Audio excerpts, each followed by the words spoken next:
Guys, Insight from Ukraine and Russia is back with more wild leaked phone calls, including some evidence that it sounds like Russian mobilized troops are engaging in some pretty heavy substance abuse on the front lines. We're going to break down what it means and what the Russian Ministry of Defense is trying to do about it right now.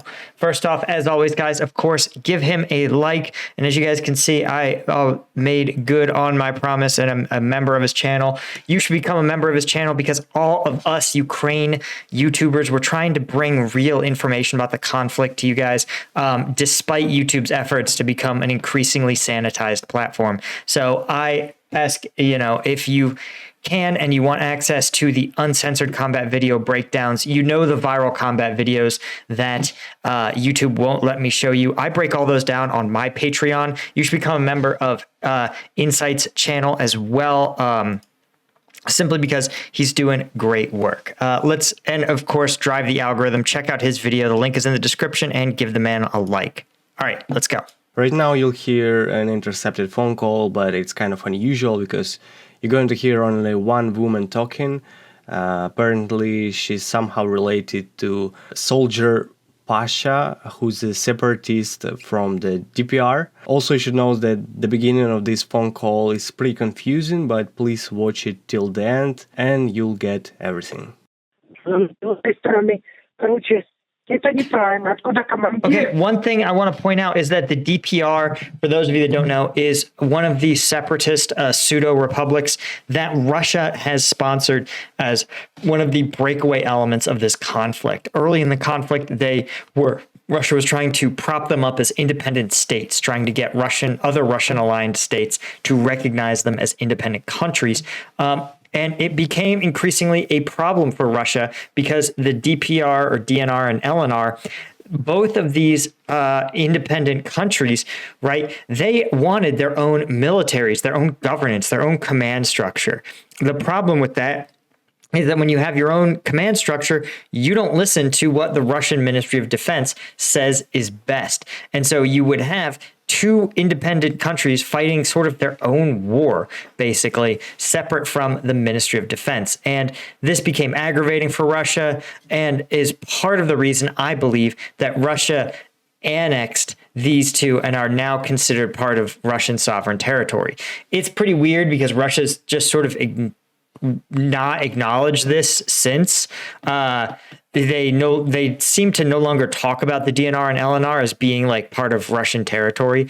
It's really bizarre. But the DNR or DPR, as he's calling it here, is notorious for having terrible equipment. They had outdated equipment at the start of the war.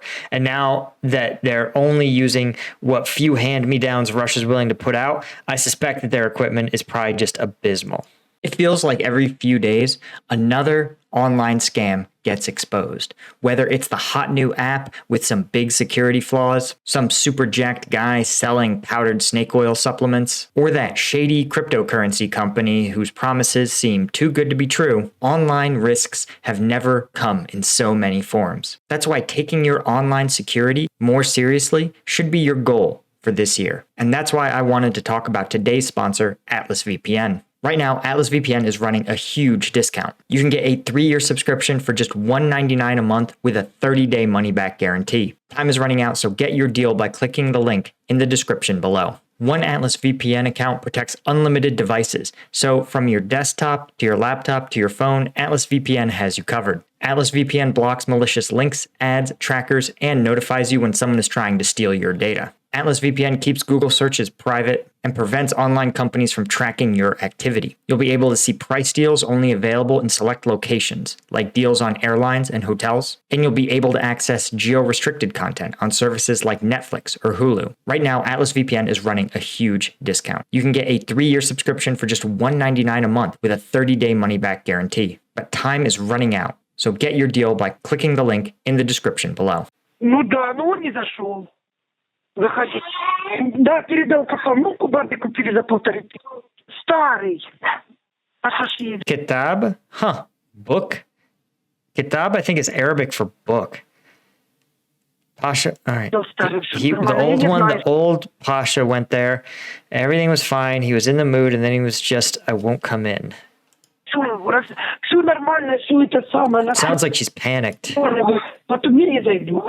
Ну, Паша говорит, что это, ну, что у Нади кум умер. Это, Зайка, тебе не надо туда идти, поверь, Зайка. Oh, it sounds like she's trying to say to her loved one, you don't want to go there.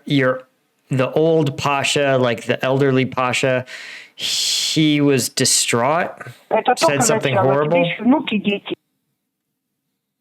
И, так, Света, оказывается, с БТРа, да, выпрыгнули, бежали в блиндаж. Там Урала не было. А Паша, знаешь, что мне сказал? Только не в передачу. Значит, он ширнул, и его, наверное, наказал. Он же не штурмовик, он же... Interesting. Okay, so it sounds like she's recounting a sort of stormtrooper type event, right? This is shock troops or stormtroopers in the classic sense, where they will be troops that advance hard, break into enemy earthworks like trenches, and storm them using violence of action to achieve outsized effects and shock value. So it sounds like they pushed up in an APC, an armored personnel carrier, probably like a BMP, and they ran into the Ukrainian trenches. And he says there was no Ural there. I believe the Ural is a Russian armored vehicle of some kind. I think a Ural is, yeah, here we go. Okay, a Ural is a truck. It's a 5-ton. 6x6 5 or their answer to a 5-ton. It can also be a launching platform for a Grad rocket launcher. So when they say there's no Ural there, maybe instead it means that they were abandoned. Successor is the Ural next, but it's not on here. Interesting. So okay, interesting. They mounted on a BMP, but there was no Ural to take them there. Huh. And then she says it's probably because he got stoned and was punished for that because he's not a stormtrooper, he's just a minor. Yeah, so Pasha did not want to be on this stormtrooper, shock trooper mission. Instead, he was caught using drugs and was assigned to the shock battalion. Павлик, знаешь, что говорит? Павел, ты не поверишь. Мы покуривались вчера. Они глаза, говорят, у них это самое... Какие-то кролики, зайчики, сода, что за сода, его знает. И Паша тащил. А я говорю, Паша, а как я его тащил? Так он, говорит, на украинскую позицию пошел. Oh, okay. So he's arguing that some of his troops are... So, okay. In the Vietnam War, it was actually a serious problem for U.S. forces when their forces would either arrive in the military already serious drug users, or in many cases would become drug users, being exposed to drugs ranging from pot, which was pretty ubiquitous and fairly harmless, though it, I imagine, was somewhat problematic when you were on patrol and you had to be fairly sharp, all the way to more serious drugs like heroin. And it took a long time, basically the better part of the 70s, for the U.S. military to professionalize and clean up its drug problem that was just pervasive from the conscript era. Russia appears to be going through a similar issue, similar to Vietnam, right? There's a massive manpower problem. There's a real lack of leadership. And as a result of all that, they're making a lot of compromises in the good order and discipline of troops. This can include things like personal hygiene standards. We've seen a lot of video of Russian trenches looking absolutely disgusting in a way that Ukrainian trenches often don't. And ensuring a clean and organized living space is the bread and butter for non-commissioned officer corps. And you don't even need training as a non-commissioned officer to know how to do things like put away your clothes, not keep your food stored near your bed where you sleep because it's going to attract bugs. Just ensuring that you take the time to wash your clothes so that you don't become infected with staph or other transmittable diseases.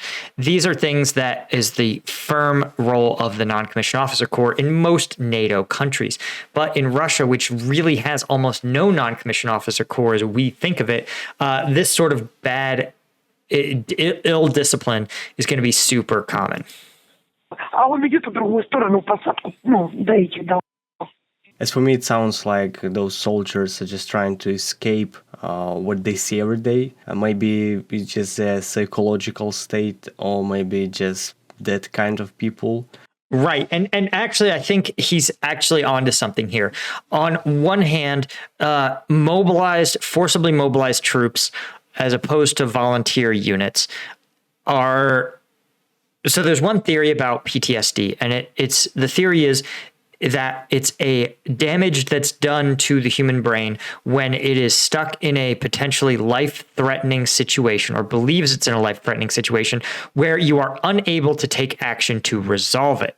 A good example, the classic example, is the idea of the IED as a weapon, right? You get into your vehicles, you go on a patrol, but there's nothing you can do to stop an IED. You can't shoot back after an IED goes off. You can't really do much to prevent it. You just drive around and you cross your fingers waiting for it to hit you.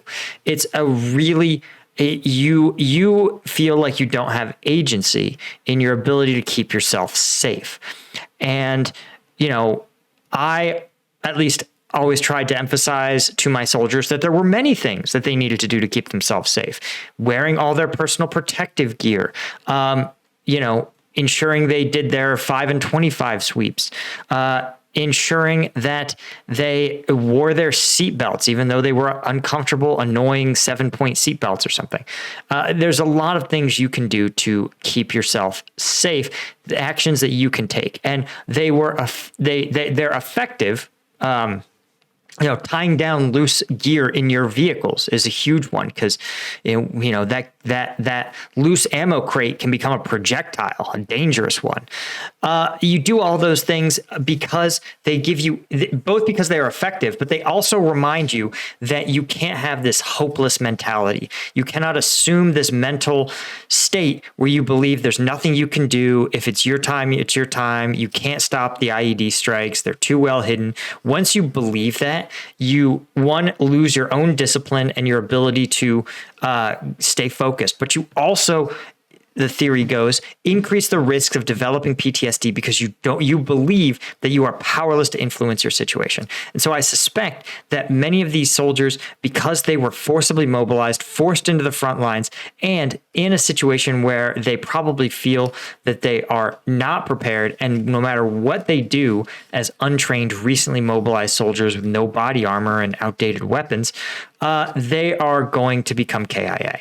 And so as a result, their only coping skill is to try to self-medicate with drugs and alcohol, a very common, tragically common response to a lot of PTSD. The other option, of course, when he says maybe it's just that kind of people, he's probably not wrong. It seems like the Russian bureaucracy, from everything I have read and seen, is one in which knowing the right people and using gray channels to get out of mobilization is very common. And so who is going to then be caught? Who's not going to know how to get your local doctor to say that you can't be mobilized because actually you have bad feet or ankles or bone spurs or something? Or you're going to get an exemption because you're a university student, or you find yourself a job in a agricultural or defense industry, so you can't be mobilized. There's a lot of ways that smart, savvy actors can work around these sort of things.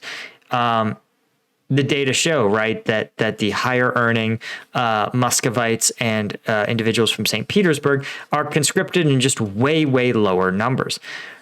Who doesn't have that skill set? Well, it's people with existing substance use problems whose brains compel them not to think about the long-term effects of getting out of mobilization, which is important, but instead compel them just to acquire more alcohol or more drugs. And so they're the ones who are going to get swept up in mobilization. And I suspect it's a combination of the two. You have some people who feel despondent and hopeless in these units. You have some people who have existing addiction issues, and it's a lack of leadership means that it combines into a deadly combination of pervasive drug and alcohol use. Anyways, now let's listen to the next interception. It's very short, but it has some interesting insight. Не надо, ничего не надо.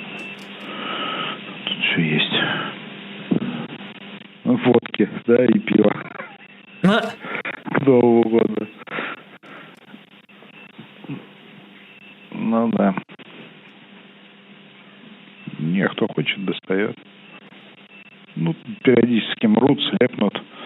Ну, поэтому.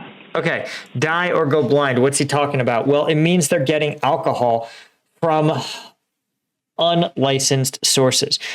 Some other intercepts have alluded to the fact that it's possible Ukrainian civilians who resent the Russians are actively poisoning the alcohol. But I think it's much more likely that Russians are probably just poisoning themselves with cheap alcohol. For example, you might want to make extra money and take commercial vodka, right, safe to drink commercial vodka, and mix it or dilute it with unsafe to drink other alcohols that in those concentrations aren't going to be sufficient. If you've ever brewed beer or wine at home, you know that methyl alcohol is an accidental and common byproduct, and it's very dangerous. Even in low concentrations like those found in beer and wine, they are going to give you a gnarly headache and they're really going to have you feeling crappy. But when you have a distilled liquor, remember you're taking a lot of methyl alcohol and you're concentrating it. Now you're talking about something that's going to cause severe effects. Now let's see if we can look up methyl alcohol drinking. Let's see. Methyl alcohol causes a wide range, methanol, causes a wide range of health effects: headache, dizziness, agitation, acute mania, amnesia, decreased level of consciousness, coma, and seizure.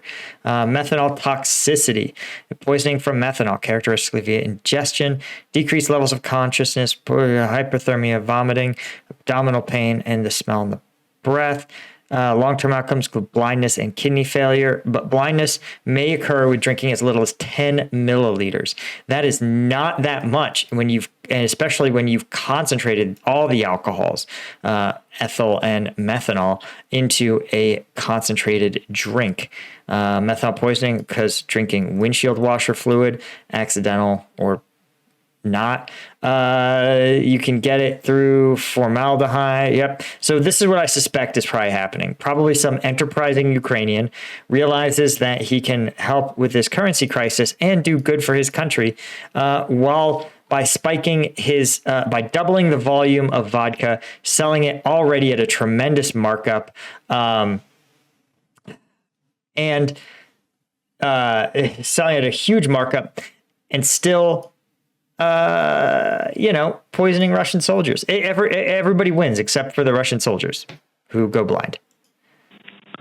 Ну, мешают, конечно. Ну, да, мы не покупаем ничего. Тот рает.